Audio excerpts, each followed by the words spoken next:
Hello everybody, my name is Joshua and I'd like to welcome you back to an episode of Coffee, Cats, and King, where we will discuss books both new and old. I will share with you pictures of my cats who will make you wish they were your cats, and I will drink enough coffee for me and everybody watching. My mug today is just a very simple one from Luray Caverns. Beautiful place if you guys ever head this way for a vacation. My shirt is from Neversate, Mr. Brian Alsruh. Most of you probably not familiar with him, but if you are at all into strongman or serious lifting of heavy objects, then you probably already know who he is. If not, then you should. But we're not here to talk about that stuff. We're here to talk about books, and specifically today, I'm here to talk about this hidden gem that I found recently.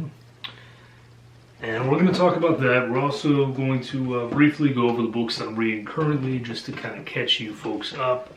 We are about halfway into the month of May, so I thought it would be a good time to do a little, catching up in that regard. I'm going to start with some cat footage though, because you haven't had any in a while, so let's make do with that. Oh my goodness, you're so cute. How are you so freaking cute?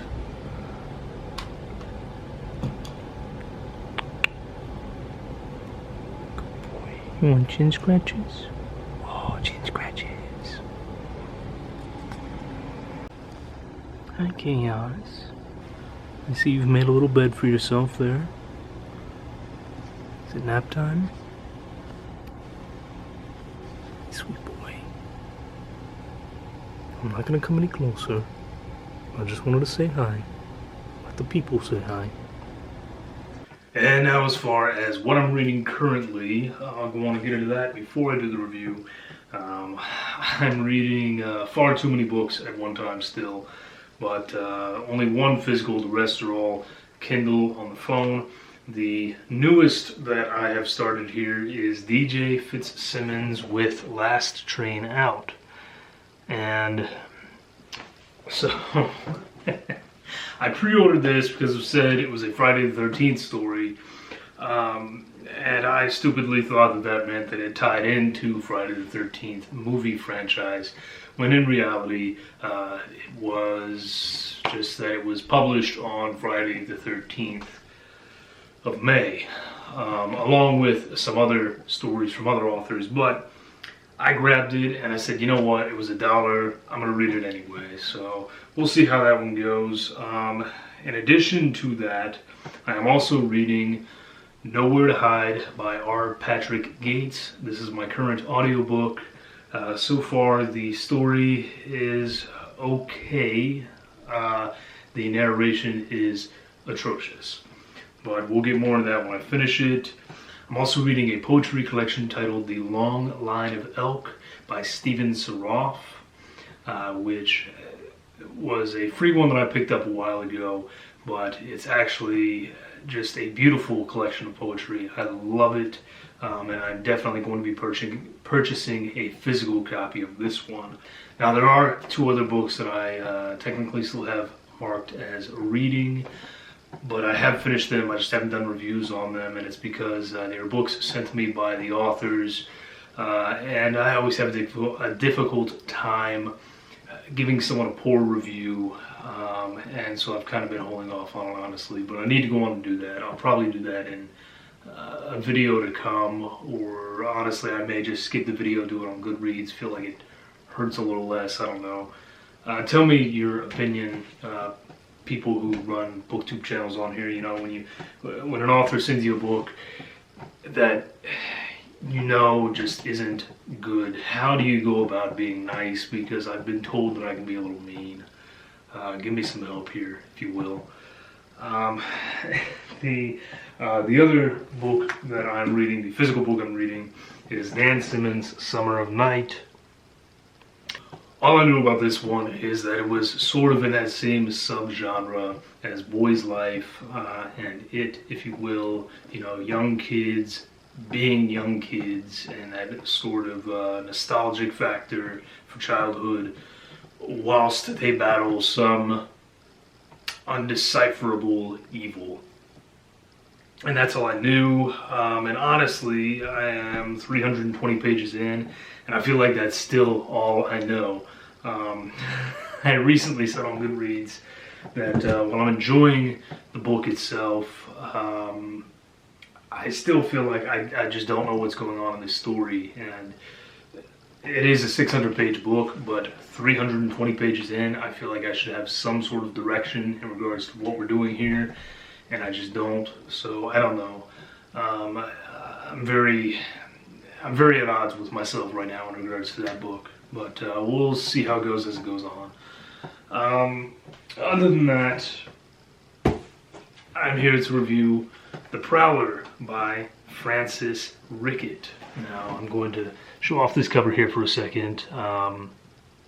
It's a very minimalistic cover, but the interesting thing I think about this book, first of all, I do kind of like the cover in that, the slash of the words is kind of the knife coming down.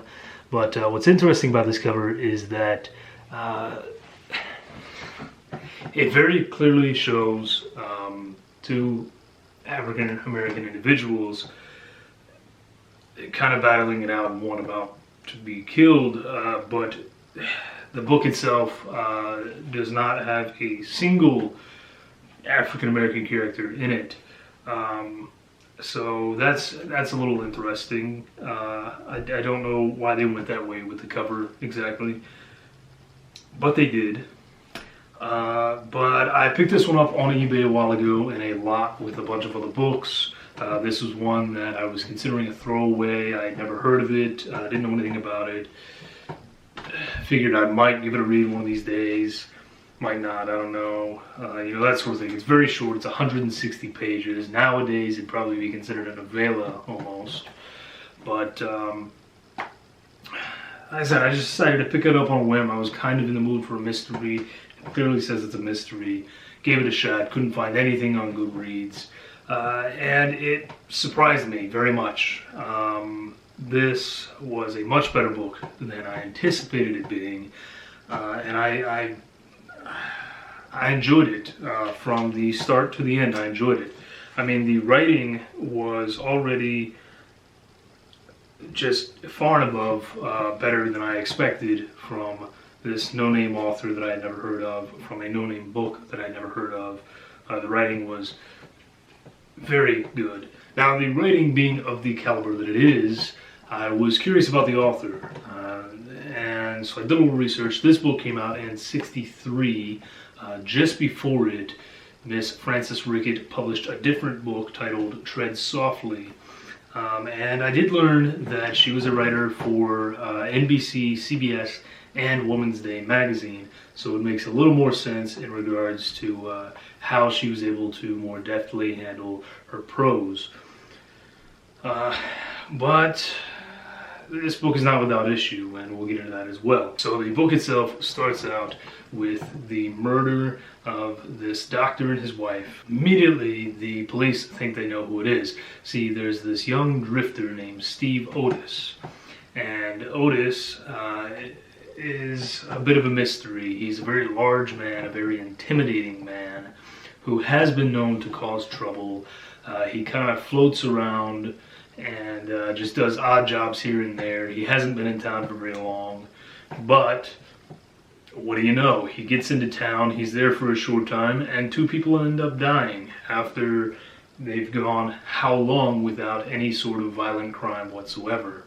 So it goes without saying that, of course, the police pick him up, but they do more than that. See, they are convinced wholeheartedly that Mr. Steve Otis is guilty. And Otis is not doing himself any favors either. He dodges questions, he lies constantly when answering their questions. He has no good alibi, and basically all he can say is, I ain't done it. And that's about it. So, basically these murders occur, and this young woman, newly married, Miss Carol McBride, she comes home one night to find Otis waiting for her in the shadows of her house. He says, I'm not going to hurt you. I just wanted to escape. I wanted to get away from the police because they're trying to pin this on me and I'm not going to let them. And he ends up running away, but she gets this notion in her head. For some strange reason, she decides, you know what, he's telling the truth here. He's not guilty. I know he's not guilty. And as luck should have it, her new husband is a lawyer. Now, he's not a criminal lawyer, mind you, but she says, well, you know what, you've studied law, it's good enough. As a favor to me, I want you to represent this man and to prove that he is innocent. Why she does this, she can't say, other than basically she hates the idea that everyone has this preconceived notion that he's a bad man and that he's done this simply because he's there and he's a stranger. So she's trying to do the right thing, and her new husband is very opposed to the idea. And honestly, I'm very opposed to him. I don't like him, the husband. And that was the one sticking point, the one point of contention that I had with this book. Again, the writing overall is excellent. It really grabs you and keeps its hold on you. It's a very short book, but you want to read it all the way through. You want to know what happens. And although the ending and the conclusion are somewhat rushed, it all really makes sense and feels very much like a true crime, like something that could 100% happen and makes sense to happen. Now, like I said, the one thing that I really bothered me about this book is the way that Francis Rickett writes the relationship between this main character, between Carol McBride and her new husband.